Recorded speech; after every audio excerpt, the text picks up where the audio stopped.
Tim Niddle, professional bourbon educator and all-around gourmand, and this is my unboxing and review video of Bespoke Post's Roast box. It's actually not the January box. I skipped the last two Bespoke Post boxes.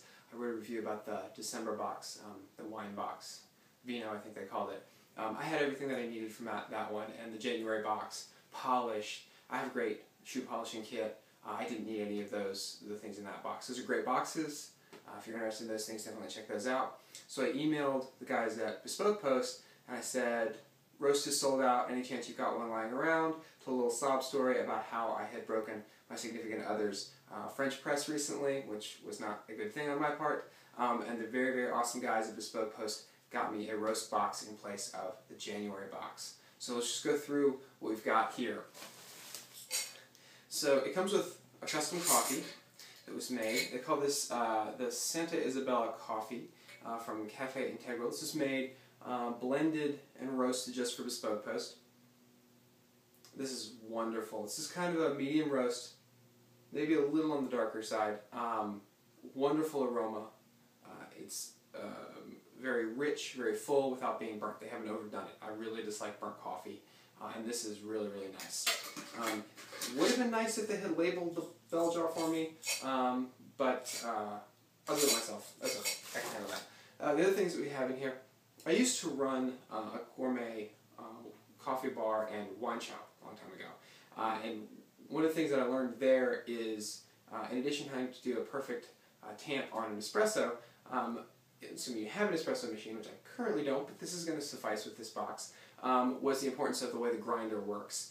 At the coffee bar, we had pass-through mechanical grinders. We had to because of the volume that we use. So we use pass-through because it doesn't heat or burn the coffee. Most of your home coffee grinders are a little pod-shaped thing. You press down, it spins a blade around, and it does two things that are not good for the coffee.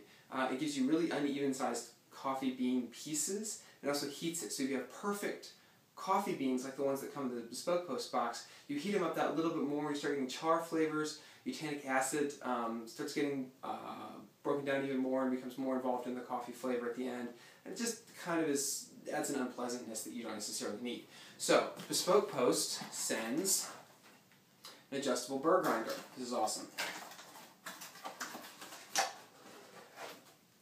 So, I've assembled it here as you can see, but basically it's a pass-through, so you're not heating the beans as you're going through it. And you can adjust by moving the arm around to different points the level of the size of the piece that you're going to get by the end of this. So you can get larger pieces for your standard coffee brews, or real small pieces, which we're talking about espressos or more rich or more intense coffees.